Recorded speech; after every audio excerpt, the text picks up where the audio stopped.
Boa noite. Alguns encontros só são possíveis através do teatro. Nós estamos num teatro, nesse prédio onde funcionou o Supremo Tribunal Federal, quando o Rio de Janeiro ainda era a capital do Brasil. Esse prédio foi inaugurado em 1909, no mesmo ano em que ocorreu a tragédia da Piedade. Um escândalo que resultou num dos mais rumorosos e controversos julgamentos da nossa história. Se o tribunal é um palco, nós somos personas de todos os gêneros. E nesse jogo de espelhamentos e afetos, hoje vamos contar a história de um encontro insólito com personagens de uma tragédia que ocorreu há mais de 100 anos e até hoje divide opiniões, mexendo com as nossas emoções. Tirem suas próprias conclusões, pois o teatro nos permite refletir, sonhar, reacender paixões e muito mais. Obrigada por estarem aqui conosco.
Eu devo estar assombrada por esse caso. Não tem lógica tamanha inquietação, mas alguma coisa me atrai o tempo todo para esses papéis antigos. Eu chego a me questionar acerca do propósito da minha profissão. Eu sou uma magistrada. Será que fazer justiça é somente usar da aplicação das leis? E o que não é tido como lei, mas se torna regra moral através da opinião pública? E o julgamento social? Nesse caso, é como se o acusado, mesmo já tendo sido absolvido, reclamasse de injustiça secular e me pedisse para interceder. Esse caso requer uma reparação. E nós estamos falando de Euclides da Cunha, um gênio literário, e de Lermando de Assis, um militar disciplinado e estudioso. Dois homens enredados em amor e ódio.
No sertão, quando uma criança morre, é um dia de festa. O anjinho exposto espelha no último sorriso paralisado a felicidade suprema da volta para os céus, para a felicidade eterna. Preocupação dominadora daquelas almas ingênuas e primitivas. Antônio Conselheiro, com a tarefa de zelar por 3 irmãs solteiras, revelou abnegação rara. Somente depois de as ter casado, procurou um enlace que lhe foi nefasto. A mulher foi a sobrecarga, adicionada à tremenda tara hereditária que desequilibraria uma vida iniciada sob os melhores auspícios. O infeliz, destinado à solicitude dos médicos, impelido por uma potência superior, bateu de encontro a uma civilização indo para a história, como poderia ter ido para o hospício.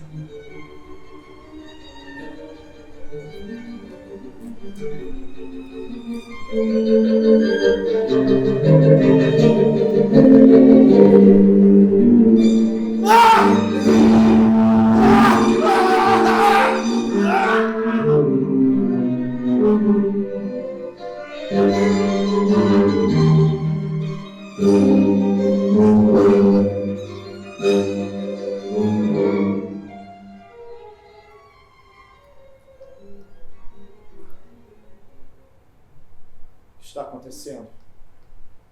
Onde eu estou? O que eu estou fazendo aqui? Dilermando de Assis? Você! Doutor Euclides da Cunha. Senhores, quem aqui é o réu e quem é o culpado? Ele, Excelência! Doutor Euclides da Cunha, Excelência! Meu nome foi elameado pela imprensa durante anos. Eu suportei calado primeiro para proteger Ana e a vida íntima desse senhor aqui presente. Mas hoje, passado mais de 100 anos da minha dupla absolvição, eu grito basta. Excelência, chega! Eu não sou, eu nunca fui assassino. Então o senhor não se considera culpado? Eu fui vítima, eu sou vítima até hoje. Você é vítima, sargentão! Um potro fogoso no meu pasto! Eu não preciso passar por isso, Excelência! Eu não entendo o que eu faço aqui! Senhor Euclides, vamos aproveitar que estamos aqui reunidos. Como quer que eu me comporte diante desse homem? Fique tudo como está, que ele carregue sua pecha pela eternidade. Não, as coisas não são assim, doutor Euclides. As coisas não são nada assim. Excelência, esse caso merece sim um exame aprofundado. Eu exijo uma reparação. O inquérito policial discorda da sua frágil, cínica negativa. Foi perfeito. Ao contrário, doutor Euclides, ao contrário, foi um inquérito tendencioso, comandado por um delegado inescrupuloso, Excelência, um homem de caráter duvidoso, um sensacionalista. Tudo em nome do culto da imagem desse senhor aqui presente. Um escritor que foi tornado mito. Mito, né? Senhor Dilermando, como ocorreram os fatos? Excelência, eu tenho ânsia de mexer as pernas, vou movimentar-me. São mais de 100 anos deitado, o corpo exige um pouco de exercício. Fique à vontade. A situação é inusitada mesmo.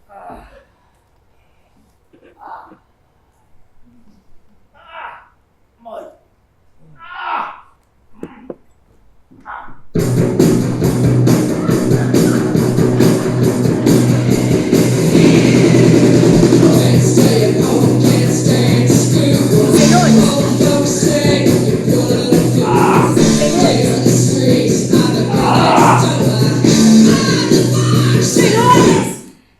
Eu confesso que anseio por arquivar esse caso definitivamente e, sendo quem são, espero que sejamos objetivos. Sendo quem são, para mim jamais passará de um sargentão. Sargentão?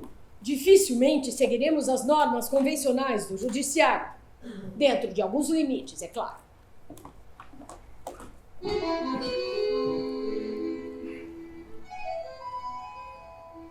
Estamos condenados à civilização. Ou progredimos ou desapareceremos. Não é o bárbaro que nos ameaça. É a civilização que nos apavora. Excelência, eu era órfão de pai desde os 4 anos de idade. Desde então, é claro, muito apegado à minha mãe. Mas quando eu fiz 17 anos, ela também morreu. Foi um choque terrível a sua perda. Protesto! Nada disso vem ao caso! Senhor Euclides, aguarde seu momento de se manifestar. Eu penso que vem ao caso sim, doutor Euclides. Excelência, eu não soube lidar com tamanha dor. Eu também sou órfão. Perdi minha mãe aos 3 anos e nem por isso fiquei chorando pelos cantos. Senhor Euclides, a sua voz sempre foi a mais forte. Que tal agora dar peso igual às partes? Alguns lamentam a perda materna pela eternidade. Perder um pai é terrível. Mas a perda da mãe pode apagar a luz do coração, o calor da alma. Essa perda, doutor Euclides, nunca superou. Hoje eu tenho certeza... Cale-se, cachorro! Minha mãe não me abandonou. Para mim, ela foi enterrada viva, isso sim. Quando eu tinha apenas 3 anos. Mesmo assim, ela volta para mim. Parece-me envolta em trajes brancos, anos a fio. Meu pai a deixou morrer tão jovem. Ele não tinha esse direito. Ele não tinha esse direito! Quem sabe dessa perda que venha todo esse seu nervosismo, esse temperamento irascível, essa natureza tão violenta. Eu proíbo você, Guilhermando, de falar qualquer coisa sobre minha santa mãe. Lambança de homem. Senhor Euclides, é preciso moderar a linguagem. Dessa maneira não chegaremos a lugar nenhum. Não se fala assim com ninguém. O senhor se lembra do seu tio José? Um abusado. Por essas e outras me afastava de parentes. Sim, mas o senhor se lembra dele, das palavras, das longas cartas que ele lhe escreveu? Meu caro sobrinho, siga o meu conselho, modere seu gênio, contenha-se. Policie seus atos, não use palavras chulas. Trate sempre com bons modos os seus subordinados. Não grite com pessoas simples. Tente reformar seu temperamento explosivo. Você é um homem de enorme talento, não tem o direito de protagonizar tanto ódio. Parece que ele lhe deu sábios conselhos. Um abusado, isso sim eu não dei a mínima, recusei-me a ouvir tanta infâmia. Senhores, por favor. Esse homem, excelência, abusa da minha paciência, me esgota, mas não me enlouquecerá novamente.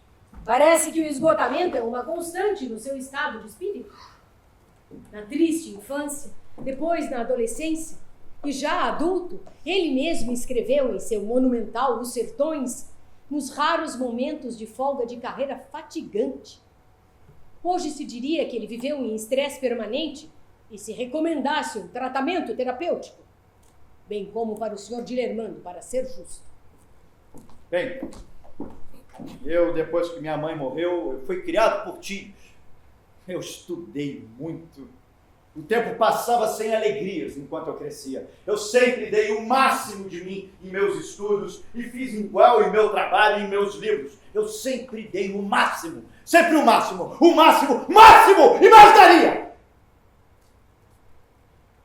Minha sorte foi que eu casei com a mulher que eu escolhi. A mulher que o senhor escolheu. O relacionamento desse casal era conturbado, excelência, atestado inclusive por vizinhos. Mudamos para o Rio de Janeiro, onde reconheceram meu talento. A partir de então, viajei muito a trabalho, o país afora. Sem família? Sim. País afora com muita frequência, então. Eu odeio me repetir. Viajei muito sozinho a trabalho, mas sempre voltei para minha família. Passou quase 2 anos fora de casa, mas não importa não, excelência. O casal não tinha nenhuma afinidade mesmo. Eu amei e honrei o que fiz. Eu tinha muitas ocupações e responsabilidades. Eu cobri como correspondente Canudos. O país inteiro acreditava que ali gerava um atentado à República. Era o meu dever de cidadão estar ali. Era o meu ofício de escritor. Sim, senhor Euclides. No seu monumental Os Sertões, o senhor concluiu que ali ocorreu um grande assassinato coletivo. Morticínio de uma massa simplória que pouco ou nada sabia sobre monarquia. Um crime monstruoso que o abalou profundamente, mexendo com suas convicções, não é? É verdade. Eu cumpri a minha obrigação com muita dor e pesar. Eu trabalhei arduamente num livro que seria maior do que eu. Nele eu deixei minha marca. Projeto ambicioso. Eu sou ambicioso, um perfeccionista.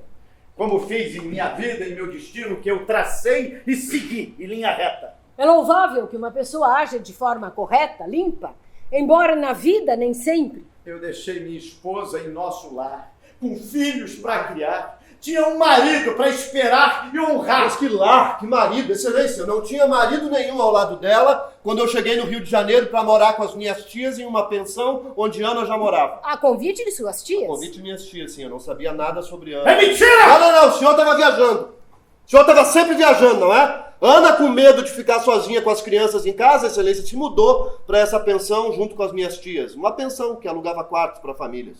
Era evidente que ela era completamente carente de afeição. Carente de afeição? Era casada, tinha filho? Carente de afeição, sim. Assim como eu, que tinha acabado de perder minha mãe. Ah, tadinho! Ana tinha o dobro da sua idade. Certamente você a confundiu com a sua falecida mãe. Senhor de Lermont, acalme-se. Senhor Euclides, o senhor se manifestou e teve o nosso respeito. Por favor, faça a mesma coisa quando a outra parte estiver falando. Lembre-se das palavras do seu tio José. Tio José.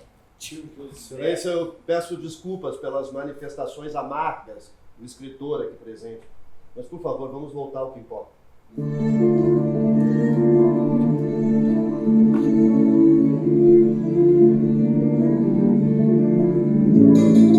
Hoje eu vivo desse amor ansioso. E és minha extraordinária sorte. Hoje eu sou triste por ser tão ditoso. E tremo e choro, pressentindo forte, vibrar dentro de meu peito fervoroso esse excesso de vida que é a morte. Ana e eu tivemos uma longa e intensa convivência sobre o mesmo teto. Nós compartilhamos gostos, desejos, sonhos, sentimentos, uma vida. E nos apaixonamos. Eu tinha 17 anos quando cheguei no Rio de Janeiro e Ana era uma mulher linda aos 34 anos de idade. Eu a seduzi? Ela me seduziu? A atração foi recíproca, simplesmente aconteceu. É mentira! Seu interesse era no dinheiro e no prestígio da família dela. Excelência, nossos pais deixaram o suficiente para que eu e o meu irmão vivêssemos de maneira simples, porém digna. Então agora, roubar mulher alheia é maneira digna? Alguém aqui, se puder, me diga, roubar mulher alheia é digno? Senhor Euclides, acalme-se. Ora! Excelência, quando os nossos pais morreram, o nosso tio assumiu as finanças de forma que pudessem durar o tempo que estivéssemos estudando. Está tudo aí nos autos, para quem quiser ler. O resto não passa de um plano para enxovalhar o meu nome. Um estratagema da imprensa. Estratagema. A verdade dói, não é? Uma mentira repetida 1000 vezes pode parecer uma verdade. Mas o fato é que uma mentira repetida 1000 vezes sempre será uma mentira. Isso dói. Isso dói muito. Eu fui vítima de uma mentira. Senhores, voltando aos fatos. O senhor Euclides voltou para casa depois de passar 2 anos no Acre e encontrou a esposa grávida. Exatamente! De um bebê robusto que nasceu 6 meses após a minha volta, embora Ana quisesse me fazer crer que era prematuro. Ela pediu a separação quando ele voltou, excelência. Ela já havia pedido a separação antes, mas ele deu a separação que ela pediu 1000 vezes. Claro que não! Separação nenhuma, comigo não tem separação. Eu tinha um nome a zelar, Claro. uma reputação a Tudo manter. girava em torno da sua reputação. Claro, quem tem né, reputação a mantém. seu As livro, preocupações sua dela obra, de vencer seu o marido, trabalho, os seu filhos, favor. devíamos bastar pra Queria ela. mostrar para um homem Mas comum, sim, nunca para uma mulher como ela. Senhores, eu estou aqui porque eu acredito na civilidade. Mas da maneira como vocês se comportam fica difícil. Sentem-se.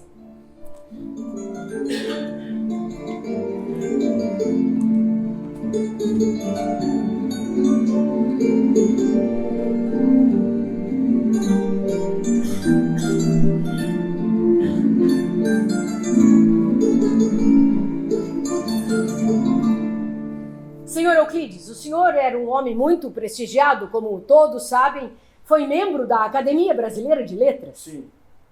Eu ocupei com muito orgulho, embora não esteja mais lá, somente em busto, a cadeira de número 7 da casa do imortal Machado de Assis. Mas tamanha honra não importava para Ana. Ela não me deu o devido valor. Vi em mim somente um marido que, segundo ela, Lhe negava afeto, atenção, carinho. Afeto, atenção e carinho que eu desejava dar e receber. Bastardo, desgraçado! Isso não é verdade, é mentira! Isso é mentira! Senhor Euclides! É mentira! Senhor Euclides! Aqui só há lugar para verdades. De que serviriam mentiras agora? Prossiga. Certo dia eu fui a uma reunião na casa do pai de Ana, Major Frederico Solon de Sampaio Ribeiro, um dos líderes da proclamação da República, como deve saber. Eu entrei naquela casa, com a imagem da República em minha cabeça, saí com a figura de Ana. Me tomou, em definitivo. Resolvi fazer daquela bela mulher minha esposa. Então o senhor se apaixonou por ela? Ana foi a mulher que eu escolhi para ser a mãe dos meus filhos.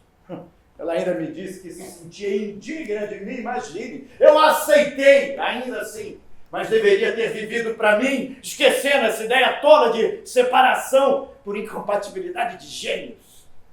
E amada, senhor Euclides? Ela se sentia amada?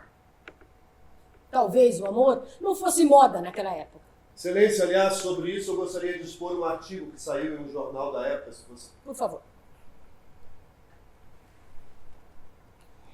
O grande espírito. Aqui se refere ao Dr. Euclides, Excelência. O grande espírito tinha uma falha. O coração tinha um ponto negro. Aquela alma adamantina tinha uma jaça. Aquele Himalaia de patriotismo, de dedicação aos fracos e aos oprimidos, tinha uma caverna escura. Assim como Aquiles tinha um ponto vulnerável. Esse ponto negro, essa caverna escura, essa jaça, era o abandono moral da companheira, que, cheia de zelo, procurava aconselhá-lo, procurava cercá-lo de calma, de repouso. Sua esposa era, como diz o jornal... O jornaleco dos diabos, sensacionalista, inveja. O Dr. Euclides correspondia muito mal aos anseios da esposa, Excelência. Eles brigavam pelos motivos mais fúteis. Ele gritava com ela por nada e por tudo. A vida conjugal desse casal era um inferno sem trégua. O que você quer de mim, cão? Mostrar o outro lado da história, oculto por tanto tempo. O senhor estava sempre viajando, não é? Dr. Euclides da Cunha, se eu me aproximei da sua mulher, é porque o guardião do lar estava sempre muito distante de sua companheira. Não ouse me acusar de trabalhar com afinco enquanto aproveitava a minha ausência. O senhor é um gênio da literatura, não é? É um gênio. Mas agiu como um monstro com Ana e com o nosso bebê. Eu perfilei Mauro, o assumi como meu próprio filho. Que mais queriam de mim? Que não o afastasse da mãe tão logo tivesse nascido. Que deixasse a mãe amamentar o bebê. Que não o deixasse morrer de fome aos 7 dias de vida, seu monstro! Que horror! Não é isso que consta no atestado de óbito. Meu Deus! Eu pensei que já tinha visto de tudo. A vida é um eterno poço de surpresas e nada do que é humano ou sobrenatural me surpreende mais. Aquela criança tão diferente de mim, aquela espiga de milho no meio do cafezal, era a prova da minha vergonha. Isso depois de Ana jurar que havia profanado o espírito e não o corpo, pois sim. Ela tinha pedido a separação. Ela pediu a separação e o senhor disse não. Ana seguiu sendo vítima de torturas mentais vindas de um intelectual de seu porte. Dr. Euclides, eu ampararia, nós nos amávamos. Mata-me! Mata-me! Você e minha esposa se amavam!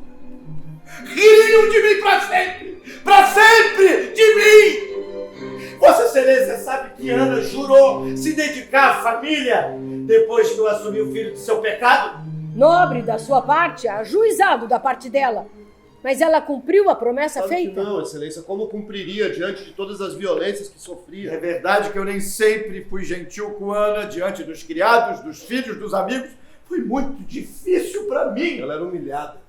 Ana era humilhada o tempo todo. Então por que é que ela aceitava as minhas ofensas? Porque sabia que as merecia! Como assim? Quem merece viver dessa forma? Isso não é justo com ninguém. Se um casal não se entende, o melhor é a separação e uma amizade sóbria, pelas crianças, pelo menos. Ninguém pode imaginar o imenso tormento que eu vivia todo o tempo. Eu! Por que se torturar dessa forma? Por que não se separou e não foi refazer sua vida? Nunca! Para manter Ana como um mero objeto de sua loucura, não é? De fato, por que manter um casamento que já não existia há tanto tempo? Por que se colocou nessa situação difícil, mórbida? Por que, senhor Euclides? Com o respeito que o seu nome tinha. Excelência, os filhos mais velhos ouviam ele chamar a mãe de adúltera o tempo todo. Vadia, ordinária, adúltera. Seu comportamento beirava o sadismo, ultrapassava qualquer limite. Tais cenas causam grandes danos psicológicos a todos, mas sobretudo às crianças. Danos inimagináveis e incontáveis. Danos irreparáveis, Excelência. Fatais, infelizmente, muitas vezes.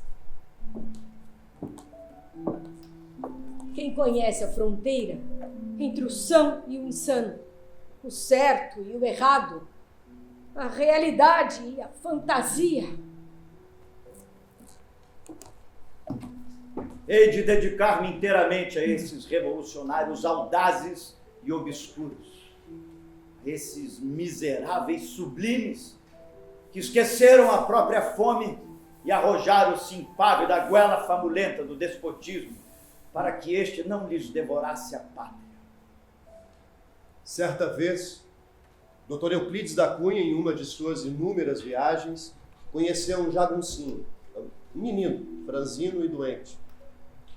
Ele se sensibilizou a tal ponto com a situação do garoto que o levou para São Paulo. Entregou para uma família que cuidou, educou o menino. Dr. Euclides da Cunha salvou uma alma que de outra forma estaria perdida. Isso sim, um belo gesto de alguém com tão grande talento. Parabéns, senhor Euclides da Cunha. Mas por que não foi capaz de visitar o pai doente em São Paulo, hein, Excelência? Um pai que esperava contar com ele na velhice. Aliás, um pai que escrevia em cartas que não tinha a menor esperança de poder contar com ele um dia. Um pai que recriminava a forma como ele tratava a esposa. Minha mãe e meu pai, problemas meus. Um pai que resolveu não me criar e entregar para tios. Ademais, Ana o visitava com Solon. A presença da nora e do filho não substitui a de um filho, senhor Euclides. Como é possível um homem tão inteligente enganando a si mesmo? Como pode ser que o Dr. Euclides da Cunha, capaz de salvar um estranho, pudesse agir como um monstro com Ana e com seu bebê? Bebê dela com um amante, Excelência.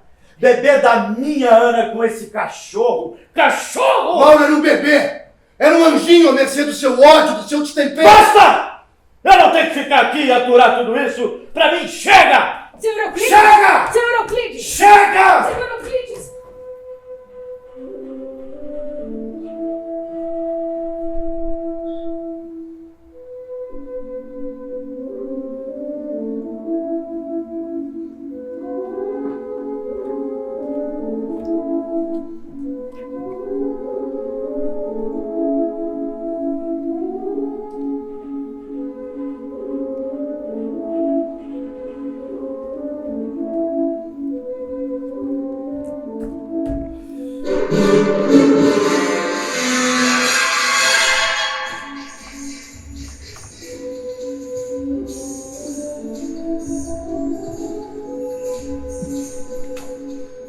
Como pode ser que o Dr. Euclides da Cunha, capaz de salvar um estranho, pudesse agir como um monstro com Ana e com seu bebê? Bebê dela com um amante, Excelência. Bebê da minha Ana com esse cachorro. Cachorro! Mauro era um bebê! Era um anjinho à mercê do seu ódio, do seu destempero! Basta! Eu não tenho que ficar aqui e aturar tudo isso. Pra mim, chega! Senhor Euclides! Chega! Senhor Euclides! Acalme-se.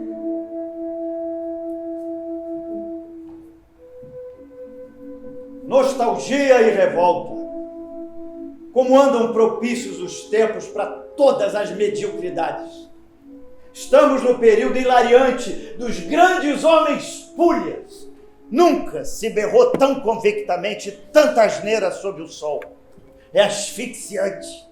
A atmosfera moral é magnífica para Bartraque.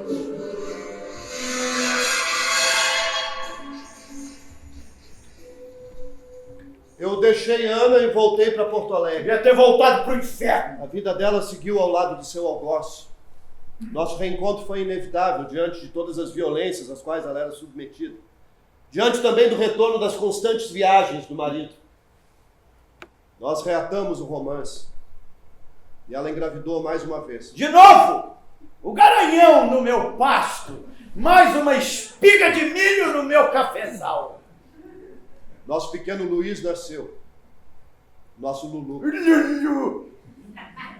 Dessa vez eu ajudei a alimentar o bebê, Excelência.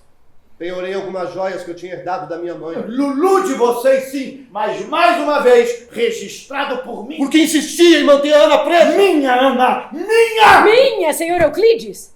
Me admira muito o senhor, um abolicionista, achar que um ser humano pertence ao outro. O senhor me surpreende a cada momento. O amor é incompatível com a posse. A infelicidade atrai uma tempestade que se arma sobre todos nós. No dia 13 de agosto de 1909, uma sexta-feira, Ana foi visitar a mãe. No dia seguinte, no sábado, eu devia buscar o nosso filho no colégio e trazê-lo. Mas Ana não voltou para casa. Não voltou! Não voltou!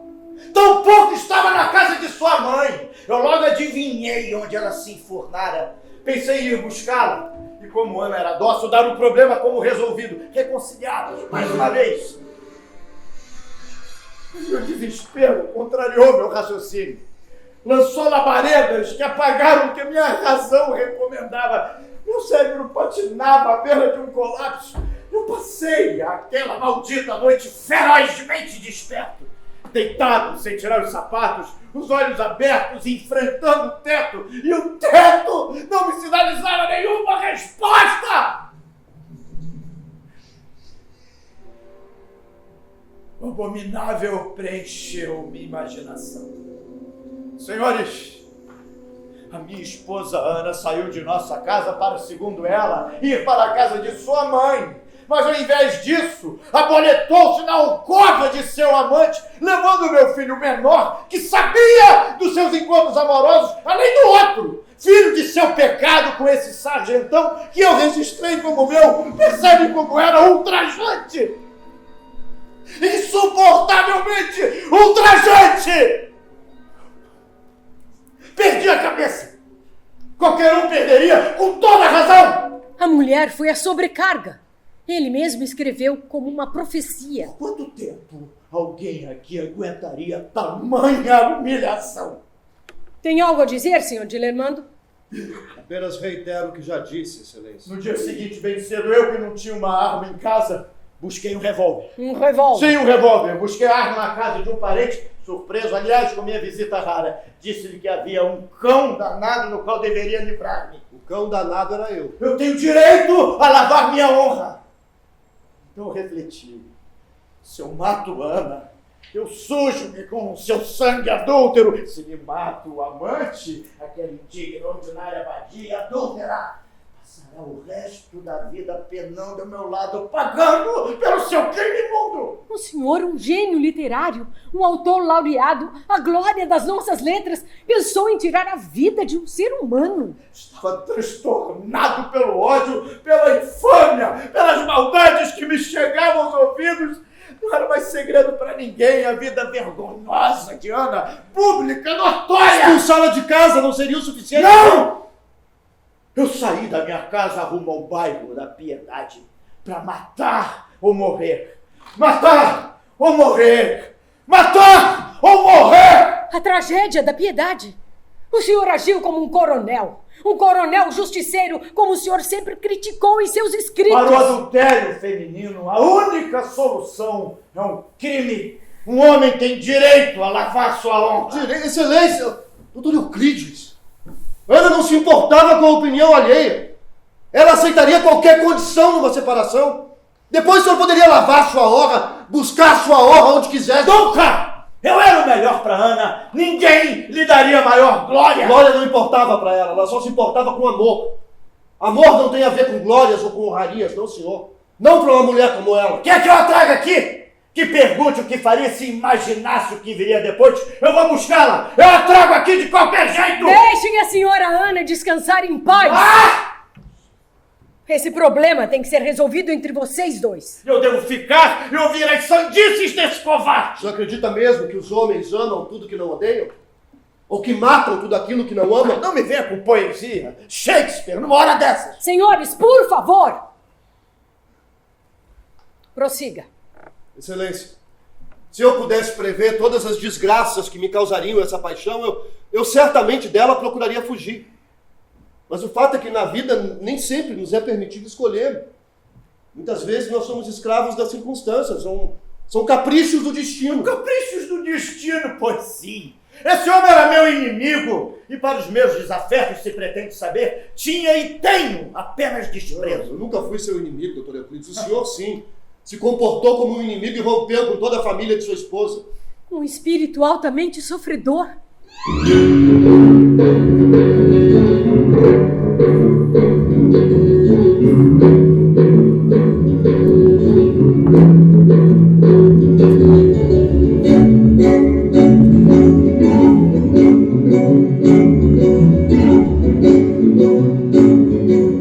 Doutor Euclides da Cunha, armado de um revólver, foi até a minha casa. Meu irmão de Noral viu passando pela janela e foi até a porta. Eu fui para o meu quarto para me vestir de forma decente para poder recebê-lo. Ana! Você está aí, sua adúltera! Ele ainda vive o ódio, está fora de si. Ana! Ana! Entrei naquele antro maldito atirando. Atingi de Norá, que se meteu na minha frente, enquanto eu procurava o quarto desse daí. Ana estava em sua casa. Sim, Solon e Luiz também. Solon e Dinorá, meu irmão, eram grandes amigos, excelência. Ana, com medo da fúria do marido, pegou as crianças e foi para o quarto. Ela tinha decidido não mais viver com ele. Ela tomou a decisão que o marido insistia em adiar. Ana! Cadê você? E onde se meteu seu amante covarde? Morre, cão danado! Me atingiu! Aí vai mais! Você está louco? Acertou meu irmão de Norá. Depois forçou a porta do meu quarto com o pé e me acertou também. Meu irmão de Norá, mesmo ferido, veio me socorrer. Agarrou o doutor Euclides enquanto eu, sangrando, procurava um revólver para me defender. Meu irmão então soltou o agressor e correu para o quarto. Foi alvejado pelas costas por esse homem que seguiu atirando. Eu levei 2 tiros. Um no peito, outro na virilha. Na virilha. Queria o quê? Queria me castrar? Todas as famílias honestas agradeceriam. Eu revidei para ver se ele largava a arma, o que não aconteceu. Levei mais 2 tiros. Doutor Euclides correu e eu corri para expulsá-lo de casa. Vai embora! Sai da minha casa! Cadê você? Desesperado, eu vi o meu irmão caído no chão do quarto, sangrando. O sangue me subiu à cabeça e dessa vez eu atirei para acertar. Pelo meu irmão! Mata-me! Mata-me! Me atingiu quando eu já saía daquela maldita casa. Atingiu a mim que estava ali para recuperar a minha honra e a minha esposa roubada. Eu atirei para não morrer. Matar ou morrer. Doutor Euclides da Cunha matou-se pelas minhas mãos. Eu e meu irmão levamos 6 tiros, excelência. Nós estávamos desarmados. Mas ele não morreu, eu sim. Perdi a vida. Porque tinha saúde frágil, mas o meu irmão não. Meu irmão ficou hemiplégico por causa do tiro na coluna. Uma vida destroçada aos 20 anos de idade. Meu irmão era aspirante da Marinha, ele era esportista. Ele ficou tão desesperado que precisou ser internado. E os jornais noticiaram. Um dos assassinos de Euclides da Cunha vai para o hospício. Um dos assassinos vê cúmplices. Não há inocentes nessa história. Fala certo, senhor Euclides. Não há inocentes nessa história. Começamos a nos entender. Eu refiro-me apenas a eles, excelência. A eles! É impossível dialogar com esse obcecado, excelência. Prossiga. Meu irmão nunca mais foi o mesmo. Ele acabou se matando um tempo depois. Mas me diga, doutor Euclides da Cunha, o senhor que adora dar nomes aos fatos, como o senhor chama uma pessoa que entra armada em casa alheia e descarrega o seu revólver em pessoas desarmadas? As minhas razões estão registradas, enumeradas, são públicas. Eu estava em meu direito, minha honra, minha esposa. Como assim, seu direito? Matar é um direito? Eu deveria deixar que me matasse, é isso? Ou meu irmão, Ou quem sabe eu devesse sair correndo pelos fundos da casa para evitar que me acertasse? Isso lhe passou pela cabeça? É digno de um sargentão covarde. O homem estava fora de si, Excelência, descontrolado. Ele gritava para quem quisesse ouvir: matar ou morrer! Se eu fugisse, quem iria proteger Ana, as crianças, o meu irmão? O confronto foi inevitável. Eu me sentia responsável pelos que estavam sob o meu teto. Eu desejava argumentar, eu desejava chegar a algum consenso, mas quem argumentaria diante de tiros? Você se excedeu na reação, Dilermando. Eu me excedi? Eu me excedi? Eu fiquei 2 meses internado entre a vida e a morte e eu me excedi? O nome do Dr. Euclides da Cunha sempre foi endeusado. O meu irmão, o inocente, foi preso, perseguido, teve a vida destruída para me proteger desse homem em fúria e eu me excedi. Armado, traído, de humor irascível, facilmente levado à exacerbação, um conjunto altamente perigoso. Uma sociedade armada é a demonstração da mais completa desestabilidade. 2 meses internado. 2 meses afastado do mundo. Preso sem culpa formada. Foi o tempo suficiente para armarem toda uma conspiração contra mim. Condenado antecipadamente por um delito monstruoso. A primeira sentença me absolveu por legítima defesa. Legítima defesa, imagine. Seu advogado era cheio de manhas. De maneira nenhuma. O doutor Evaristo de Moraes é um nome altamente respeitado nos anais do judiciário. Um homem justo, de notório saber. Peço que não prossiga com tais adjetivos para com o meu colega. Ana também foi atacada, Excelência. Os jornais da época publicaram: a mulher é fraca, precisa de um guia. Não pode estar vulnerável às tentações de uma grande capital ante as quais sucumbem até mesmo os organismos enérgicos. Que absurdo! Bobagem. Ana não era fraca, muito menos vulnerável. Em 1914, no segundo julgamento, eu fui novamente absolvido. Ratificou-se a minha legítima defesa. Mas mesmo tendo sido absolvido 2 vezes pela justiça, a sociedade seguiu me condenando.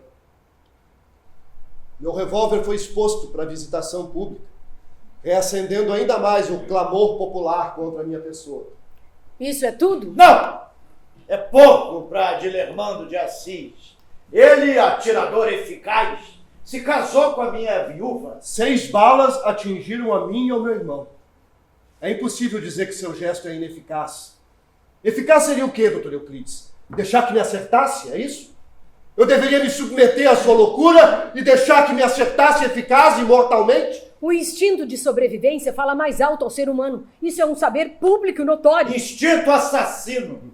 Existe assassinato quando há premeditação, vontade de matar. Quem aqui se ajusta à premeditação de matar? O senhor entende de letras, mas a lei é clara, senhor Euclides. O seu nome e a sua obra merecem a gratidão da pátria, mas as suas atitudes humanas são outro assunto. O senhor é um escritor genial, com as implicações que a genialidade carrega, boas e más. Gênios, profetas e loucos, às vezes mal os distinguimos. Os fatos mostram 2 lados, o que na época não foi levado em consideração, pois a sua morte exacerbou o clamor popular. 5 de julho de 1916, 7 anos depois da tragédia da Piedade. Eu estava em um cartório no centro do Rio de Janeiro, examinava os documentos de costas para a porta quando fui atingido por tiros. Todos correram desesperados e o atirador descarregando o revólver em mim. Eu me virei e 6 balas atingiram o meu corpo. Eu avistei o uniforme de onde partiam os tiros, saquei o meu revólver e atirei. Atingiu o agressor mesmo estando baleado. O jovem morto era Euclides Filho. Meu filho! Você matou meu filho! Euclides Filho morreu por causa de notícias falsas, notícias mentirosas. Morreu por causa de palavras odiosas que envenenaram a sua cabeça, o seu coração. Morreu pelo desamor semeado pelo pai do menino, A ira contra a mãe. Que não era santa. Ana era uma mulher boa. Nada santa. Ela era uma mulher boa. Ela amava os filhos, ela me amava. No momento em que a sociedade nos condenava. Matar um pai e um filho, mesmo que por legítima defesa, deve ter lhe custado muito, Sr. Dilermando.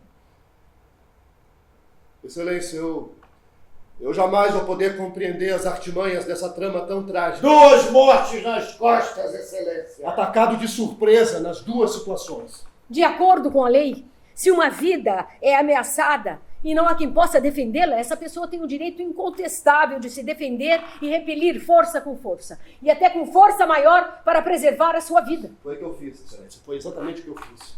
Eu A lei- protegi a minha vida. A lei é absolutamente clara. 10 balas cravadas em meu corpo por 2 Euclides da Cunha. A cirurgia não retirou todas. Mas viveu. O senhor tinha mesmo muita saúde. Ficou realmente impossível conviver com esses 2 fantasmas entre nós. Logo depois da morte de Euclides Filho, Ana e eu, por iniciativa dela, nos separamos. Eu conheci outra mulher. Meus raros momentos de alegria eram destinados a Dirce, uma linda menina que nasceu fruto desse novo amor. Uma alegria que durou pouco, porque a maldade humana envenenou o coração da menina contra mim. Ela tinha muita raiva de mim.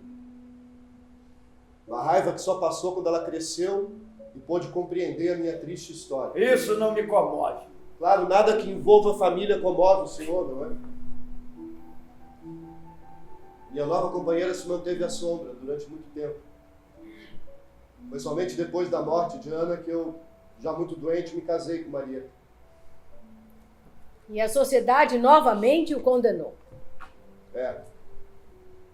A imprensa novamente vendeu o sensacionalismo. O nome de Euclides da Cunha endeusado contra o meu, um homem comum. Porcaria de homem. Senhor Euclides, Marieta, minha nova companheira, trocou os ciúmes pela compaixão. Ela permitia que eu ajudasse Ana abertamente. A verdade demora, mas aparece. Você merece mais um tiro. Senhor Euclides, tal atitude seria inócua nesse momento. Além de afastar os nossos esforços para encontrarmos uma solução adequada para esse caso. O esforço do general Dilermando é comovente. General. Imagino o que não fez para ganhar a patente. Doutor Euclides, meu amor por Ana me causou, sim, sérios problemas na carreira militar.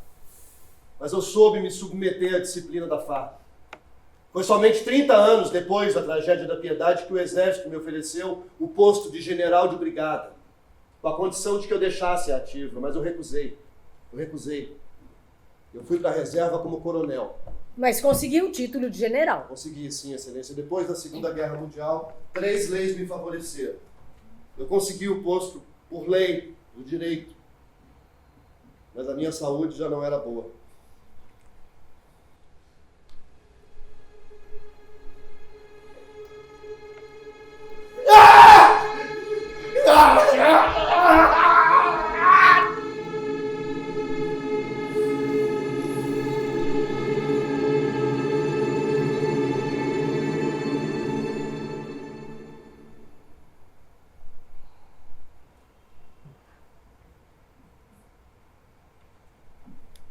Ana morreu em 1951. O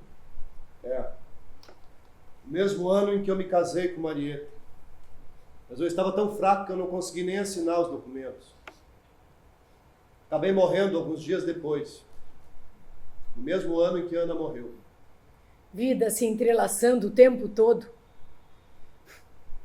Nenhuma ficção é mais criativa do que a vida. Bem, acabou? Podemos voltar ao nosso descanso? Descanso. Eu nunca descansei. Não me deram o direito nem de ser enterrado junto à minha mãe. Depois de muitos anos, a minha filha retirou os meus ossos de onde estava para definitivamente colocá-lo junto aos de minha mãe e encontrou intactas 4 balas de revólver. 4 balas de 2 Euclides da Cunha entre as dragonas da minha farda e o aro do meu quer.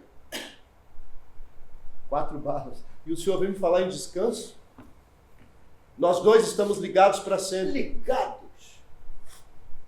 Doutor Euclides, nós precisamos sim ressignificar essa triste história. Precisamos fazer com que os nossos descendentes se reconheçam. Eles possam viver em paz, seguir em frente, em harmonia. Chegamos finalmente ao que nos traz aqui. O desejo eterno de uma reconciliação póstuma, para reparar, enfim, tamanha injustiça. Não vejo razão para concordar com tal pedido. Doutor Euclides, ninguém pode negar o seu enorme talento. O senhor é um escritor genial, sim. Mas é um homem. E é um homem com falhas, admita isso. Admita, reconheça que eu não sou um assassino. Admitindo isso, o senhor nos trará paz. O senhor se transformará em um homem maior ainda. Eu não vejo razão para concordar com você. Pelo futuro, pelos seus filhos, pelos filhos dos vossos filhos, para que eles se compreendam. Senhor Euclides, permita que o homem escute o artista. Reflita, senhor Euclides. Reconheça que o senhor não agiu da melhor maneira.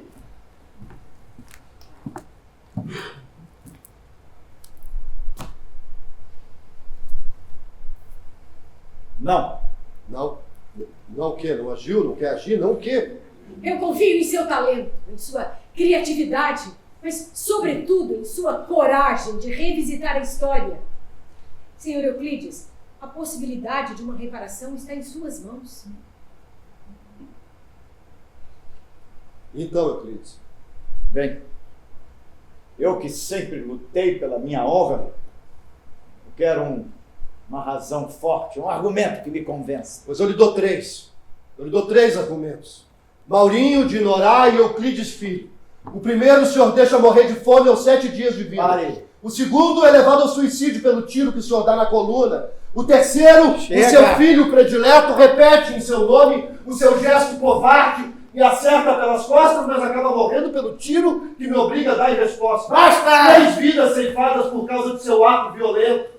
Por culpa de todos esses aí que o blindam como um deus, sem reconhecer as suas falhas. Chega! Não posso mais! Nada vai mudar o passado. Mas é preciso fazer alguma coisa hoje para melhorar o amanhã. Reflita, senhor Euclides da Cunha. Nós podemos, sim, proporcionar um pouco de paz e de sossego para os nossos descendentes. Você não quer isso? Eu preciso pensar um pouco. Pensar um pouco. Passados mais de 100 anos, não há o que pensar, Euclides. É chegada a hora de agir. Talvez nós não tenhamos outra oportunidade.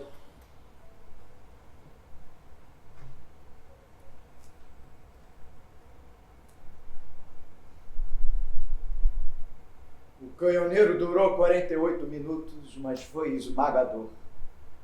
Sertanejos invertiam a psicologia da guerra, enrijeciam-os os reveses, robusteciam-os a fome, empederniam-os a derrota. Sertanejo é, antes de tudo, um forte. Aquela criança horrorizava. A face esquerda arrancada por estilhaço de granada, a face direita sorria. E era apavorante aquele riso incompleto e dolorosíssimo. Antônio Conselheiro foi enterrado, exumado, fotografado. Trouxeram para o litoral seu crânio, onde multidões deliravam em festa. Ali, nele ou na multidão, estavam os traços essenciais do crime e da loucura. E então, senhor Euclides?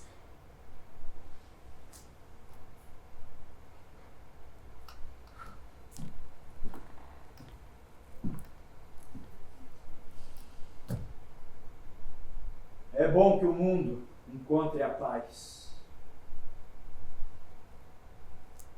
É mais do que hora de haver paz.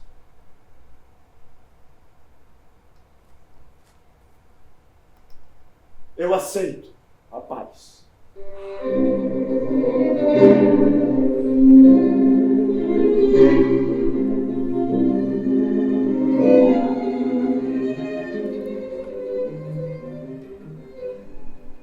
O dia já nasce. O sol, porém, melancólico, hoje vai se esconder. Deixemos os dois, por fim, esse recinto, almejando harmonia e paz para os nossos descendentes e para todos os que estão aqui presentes.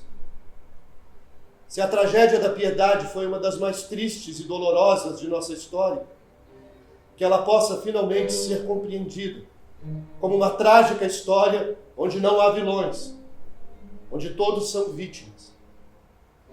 Que possamos, por fim, voltar para o nosso descanso eterno e que uma onda de solidariedade atinja a todos os que vierem depois de nós. Para todos nós, enfim, a paz.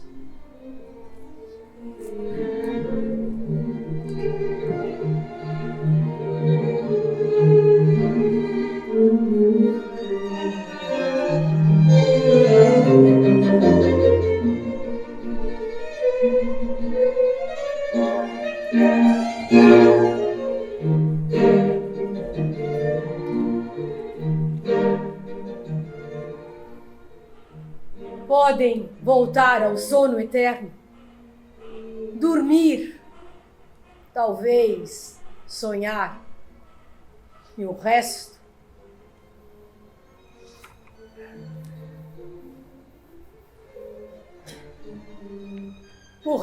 é silêncio.